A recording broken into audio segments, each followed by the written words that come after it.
I paint. I just when I'm watching something, I'm watching something. Here we go. We are recording now. Going live, and let's see what happens. This one Better than going started. dead.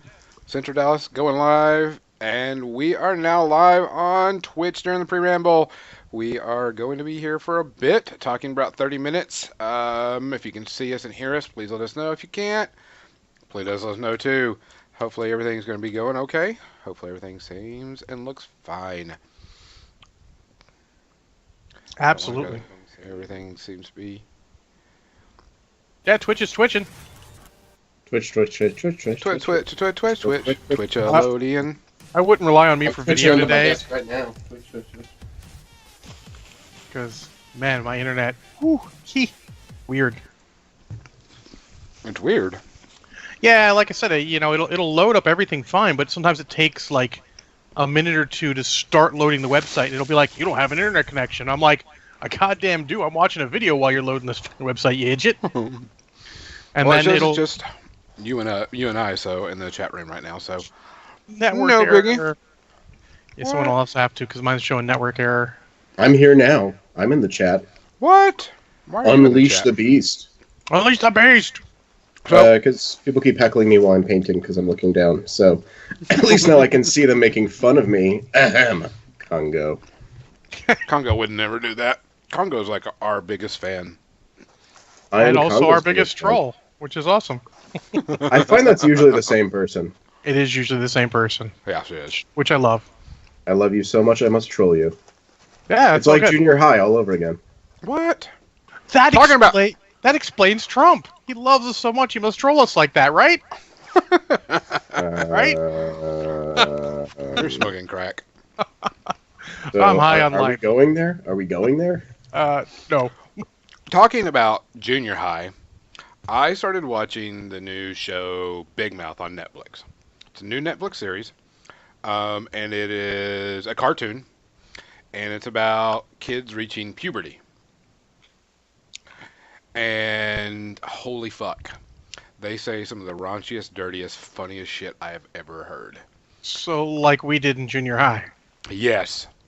Like, there is a character that called the Hormone Beast, and it's pretty much what you think it is. It's a hormone, it's your hormones coming out. Like, this kid has a sleepover, and when he has a sleepover, he gets a hard on, so the Hormone Beast comes out and tells him to just rub it out in the middle of a sleepover. Wow. It's that good. Wow. So it's kind of like if South Park had reign to do what they wanted on Netflix. South Park doing what they wanted on Netflix would scare me more. But Yeah. But with hormonal kids. with hormonal teenagers. kids. Fair Like, enough. for example, you know the song Everybody Hurts, right? Yes, REM. Okay. Yeah, the song Everybody Hurts. Well, they had an episode where a girl was getting her first period. Which is, it's a big time and everything. It's something, that women can relate to. And so they usually do a music montage every couple of episodes. Are you saying I can't relate to that? You can't. I know you can't. You are so goddamn sexist. And so... Just God, Gonzo. You privileged cisgendered white man. You don't know me. So in this episode, the girl, of course, wears white shorts and, of course, gets her first period. And she has no female there to help her out or talk her through it or go get her a pad or whatever. So she relies on one of her guy friends to go get her something, and they're at the Statue of Liberty. And so he gets her a beach towel with a 911 remember on it. And so she's wearing this beach towel around her body, to soak it up. And so she's walking around feeling real depressed, and then the music montage comes out, and it's off of the song, Everybody Hurts, but it comes off as Everybody Bleeds. Oh my God, that's... Yikes. And they just do weird songs. I mean, everybody can relate to this because it's stuff that you were like, yeah, I remember, fuck. Yeah, I remember that. Every bad, embarrassing thing that has ever happened, Oh, they talk about it. I remember most of those. Those stick with you. Yeah, seeing someone else's junk, having your parents talk about things that are inappropriate. Seeing someone else's junk without your permission or theirs. Yeah. I didn't have to worry about my parents doing the inappropriate thing. My mom would just hand me money and go leave. I'm like, out! I can take a hint. My parents were king and queen of the inappropriate thing because part of the game that they eventually played, and we discovered this was a real thing when we got older. How far can we push our kids before they break? So when they wanted us to get out of the room, they would start discussing the menstrual cycle.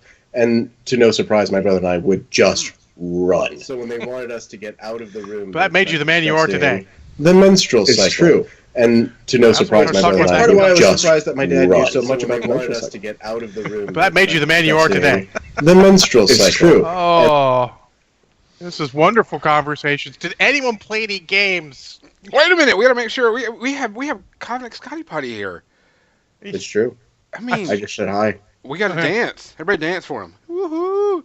Woohoo! Hey, Cosmic Spotty, can you hear us all? Cosmic Scotty Potty. Can you hear us okay? Everything sound all right on your end?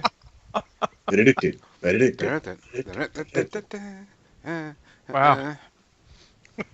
He's like, fuck y'all, I'm out of here. He's already quit. That would be fair. So hopefully everybody can hear everybody, and we got everything. Did y'all check stream to make sure you can hear me? Yep. Okay. Nope. Okay. So we're just making sure. Just so you want to know, Cosmic Scotty Potty, we were talking about the show Big Mouth and menstrual cycles. So, if that's something you want to talk about, let us know. If not, we're going to go to see what we did this week. I've tried so hard to change the damn subject. So then there was a time that my cousin got scalped at a family picnic. What? Wait, no, we changed topics. I don't get to tell that story today. Oh, okay. So let's go with Seth. What'd you do this week? I worked a lot. So teaching at a new school, teaching 2 new classes means I spent a lot of my time this week actually thinking about things like sinners in the hands of an angry God and why the Puritans were insane. Because that's what I'll be teaching this week. I've also spent a bunch of time working on the second model that we're doing for the giveaway. So we're going to give away the first model tonight, which I'm excited about. And the second model is getting done right now. I've also started working on a competition piece for the my friendly local game store. They said, we want to do a creepy model. So I got myself a King of Nothing and did it up as if it was going to Crystal Brush. And I don't think it's going to be the scariest thing there. And based on who's judging, I don't know if it's going to win. But it makes everyone who looks at it really uncomfortable. Sorry, Seth. No, I'm listening. I'm totally listening.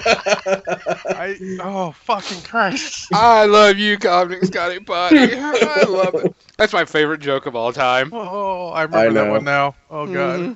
You can't unremember it. I did actually unremember it. Remember, I went and watched lots of, cute puppy videos. No, you tried to repress it. That's different. Yeah, well, repression, it's fine. The other thing that happened this week that is interesting to the gamer folks is one of the sophomores I teach asked if I would sponsor a gaming club. And I said, okay, how many people? And she said 15. And so Friday was our first meeting, and we had 40 people. Whoa. Holy crap. So, what kind of gaming are they talking about? I am officially the con boss of the school. So what games are you gonna get them all in there? Or is it just a plethora? So there's a plethora. So half of the room was playing networked or online competitive video games. Okay. Some that I'd seen, some I'd never seen. No platformers yet, just because I couldn't get screens for them. And then there was Yu-Gi-Oh! And Magic and Pokemon. One kid was playtesting a game that he has designed, which was cool. That's cool. And then some of the kids actually told me that they joined the club because they wanted to meet new people. So I set them up with Munchkin. Oh, that's a great game to lose your friends over. Isn't it? Intro game. It's a great It's intro a game. it's a great intro game. What I'm hoping to do is over the course of the next couple of weeks is get a copy of some of the little bit more intelligent, still really stupid party games to help those kids become a little bit more okay being social. Like Pooh and Nuts. Or even like Dear Lord, or Curses, things like that. Real actual. I'm a Overlord is actually really good. The Hobbit one. Mm-hmm. The Hobbit one's really good because it's a story. I actually taught with it because what it is you have one person that's a storyteller, and the hobbits are on the outside, and they have the storyteller has so many cards, and pretty much what he's doing is the theme is everybody's sitting around the tavern talking about their life and having drinks, and the players around the table have a certain amount of cards, and the person starting and telling the story has a certain amount of cards. And he has to have one that he starts with and ones that he ends with. And when he starts a story, he looks at the card, turns it over, and starts talking about the story of what's on the card. And then he flips over another card, puts it down, and he has to, continue the story based on what's in that card. Mm-hmm. And if certain symbols match up, there's like some symbols that have to match up, and if you have the card that matches those symbols, the opponent can play a card and said, but wait a minute, this is what happened, and you have to incorporate your card into the story that the person's telling. Cool. And then they roll a die, and if they get a certain number or whatever, the person that's the original storyteller has to incorporate that story, or can go, no, that's not how it happened, because he didn't get the right story. Sure. And it goes through the whole thing, and then eventually you end and you have to end the story. I used to teach that because I had a lot of kids that had problems writing in creative paragraphs, and so I used that as an opener to start whatever. That one's a really good one. Hobbit Tales. Hobbit Tales. I'll have to take a look at that. If not, and if it doesn't end up in the game club, because I'm trying to let the kids have as much agency as possible. But if it doesn't end up in the game club, it's going to end up in my class where the kids have no agency. That one's a really good one. What is it? I have Mochikiro is one I play in my classroom a lot because it's a math game, technically. And then, oh my god, what was that one game I bought from Amazon? It's a matching game. The game was designed by like this super smart dude. Are you saying the games we play are not designed by super smart dudes? Well, this one is like... This one's actually made by a real genius. Are you saying... Yeah, you're a fucking idiot. What is... Oh, God. I left it at work. I leave it at work because the kids like playing it. But it's kind of... It's a matching game. And you're allowed to you lay down 3 piles, and you can either match them by type, as in bug, mammal, car, truck, vehicle, stuff like that. But it also has a color and a number on it, and you can match them by colors, or you can match them by numbers, or create. And it has a letter on there also, so you could either spell a word. Do a math problem on there. So if you had 1, 1, 2, you can go 1 + 1 = 2, or sure. 2 - 1 is 1. Oh man, let me see if I can find out my orders. No, I don't want to do it. But I mean, it's a really good game. You should also check out the Timeline games. Yes, those are good. I bought one on a whim, and I was like, it's very fun. It's basically slotting things in a timeline of when they actually happened. Nice. Not so much for English, but in the general game club, I think it'd be good fun and a little bit of sneaky learning in there. Actually, I have like 2 or 3 of those. That's the kind of stuff that really works in English classes, because one of the things students struggle with is what would happen if something didn't occur. So you can give them a timeline and pull something out, or give them a timeline and shove something in, and then they have to figure out how that would change everything else. Now, I like that. Oh, yeah. I especially like it because it means I don't have to make a whole new deck of cards, which I usually print every year. Yeah, they've 4 games. Each one has a different focus, like inventions or stuff like that. At least 4 I've seen. And is it based on real inventions? Oh yeah, absolutely real Yes. inventions. It's all real stuff. Cool. You have to be like, oh, you start off with one item or two with one item, and you're like, you have a hand of cards. Just basically get rid of your card. Just like a sort of Uno. If you can't play a card, you draw a card. It's like, did this happen before or after this thing? And then it gets harder and harder as you get more things. Yep. And they do different things. Like there's history timeline, there's invention timeline, there's pop culture timeline. Mm. There's a bunch of different timelines. I've got a couple of them I use them in my classroom also. Nice. I'm trying to find that game. I ordered it from Amazon, but I saw it when I was at Gen Con. Clever. Thank you. I was waiting for the first comment on that.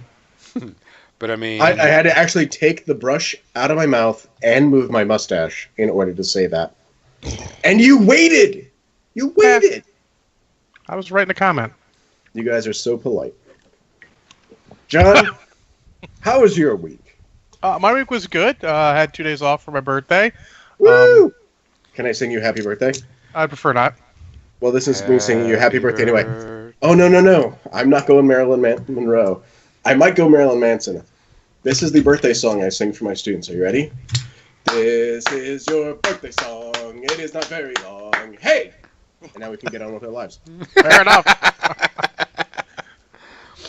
Yeah, I got a couple games of Malifaux in, some model build in. Good times. Watched some movies yesterday. We'll talk about those later. A lot of good chilling. Lots of good food, too. It was a good week.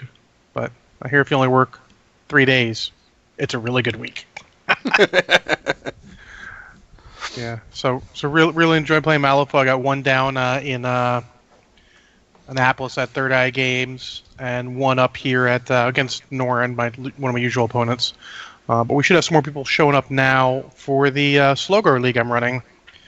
So I'm a little worried maybe it's not a good time for it. There's a lot of stuff going on this month, and I don't think the store had enough time to properly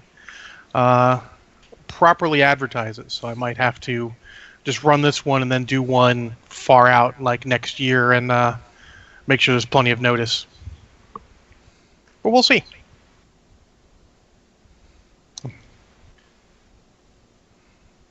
Gonzo, you're up. What you got?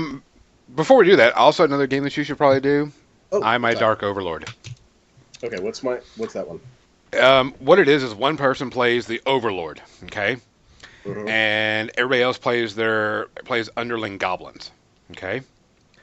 And what it is, it's a blame game, and so it's the same thing. You got cards you have to look at, and the Overlord has sent all the goblins on a mission, but they come back and they have to try to convince the Overlord that it wasn't their fault. And so they take the cards, and someone will, start talking about it, and he says, "Why did you fail me?" And that person starts explaining, but the other people have to try to interrupt and go, "No, Overlord, he was the one that really did it." And eventually the Overlord gives out cards for people that he knows are lying or just have shitty excuses for why they failed, and then eventually kills all of them except for like 1 person. So I'm working with kids who are working on their social skills.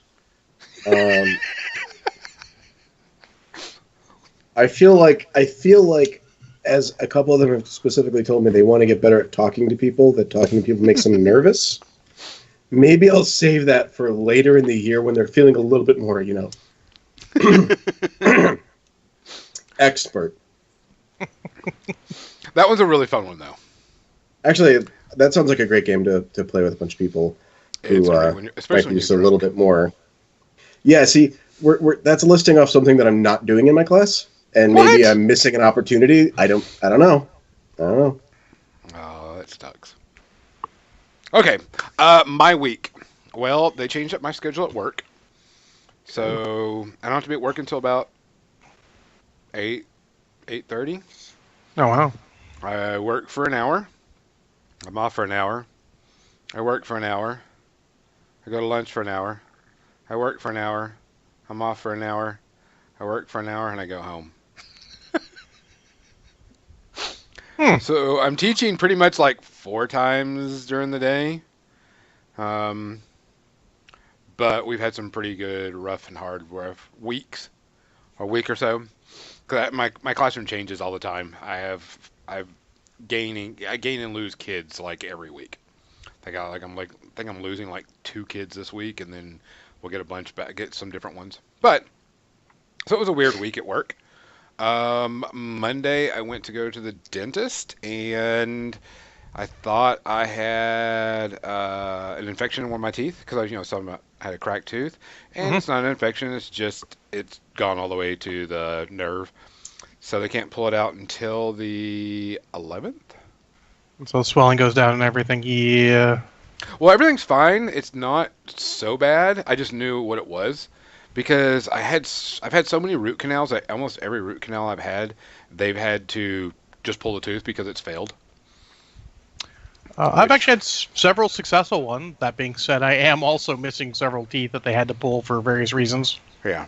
Well, I had one tooth they had to pull because it had fused into the bone of my jaw, and when they pulled it out, it broke part of my jaw off. Yeah. That was awesome. I took that tooth to school to show everybody. That's to my kids. That's similar. It's a good thing my wisdom teeth aren't a problem because they can't remove them without chance of permanent nerve damage in my jaw because my roots are so deep. But, as I'm 43 now and haven't had a problem with them yet, probably not going to be something that's going to be too big of a deal here. So, is this a part of the show where we're just discussing dental history? Because I can make you both real pissed off. Perfect teeth? Well, technically I had a cavity, but it went away. Oh. That's fine. You're not going to piss me off, dude. Nope. No one deserves the kind of pain I've been through with my teeth. Oh, same here. No one should have to wake up with half their face swollen because a tooth's infected. And a dentist who's not technically allowed to remove a tooth is like, I'm removing this tooth because I didn't really got a choice. Yeah, no, we, for a long time, my entire family, cousins, mother, brother, dad, everybody went to the same dentist. And he was so excited because he made so much money off of everybody. And he looks at my mouth one day and he's looking at it and he goes, I'm never going to make a dime off you. He's like, get out of here. No, man, that's good. That's good. And to anyone young out there who's listening, take care of your teeth. It will pay dividends in the future. Trust me. You have no idea. Yeah, you have no idea. They do. These I are always sort of know what they're talking about. These are fake. I don't have any fake yet because it's just way too expensive to get fake. Two of them are entirely fake. 2 of them are on top of what's left of those teeth because they just go downhill. And this was not cheap, but worth every penny. But I prefer to have the real ones and not have to worry about it. Yeah. So there you go. There's your life lesson for today, kids. Take care of your teeth. Let's see what else. I played a couple of games. Cool. With my Grimkin. Because we're just in the Journeyman League. So I did Grumbly a couple of those games. Grumbly Man! Do we have to address that everyone's favorite Michael Chili winners went from hate them totally to all in on them? Yep. I'm glad he gave him a chance. It's cool. No, so I played that.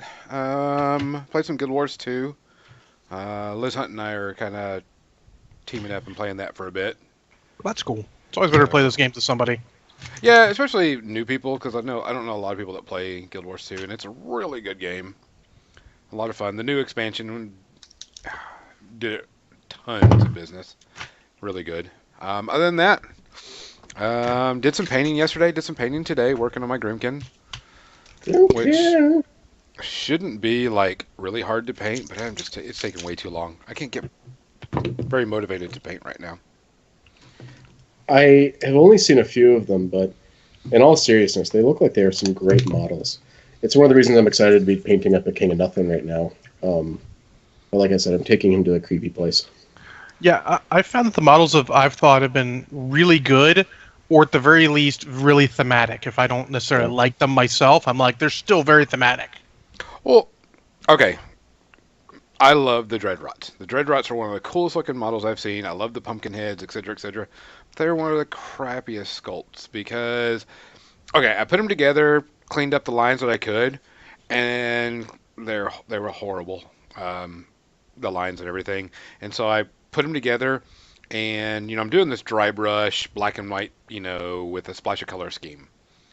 And so I started dry brushing the dry dots today, and then I noticed all these mold lines. I'm like, fuck. And the thing is, I can't go off and scrape them because they're not hard plastic; they're that rubber plastic. So it would just make the model even worse. Uh,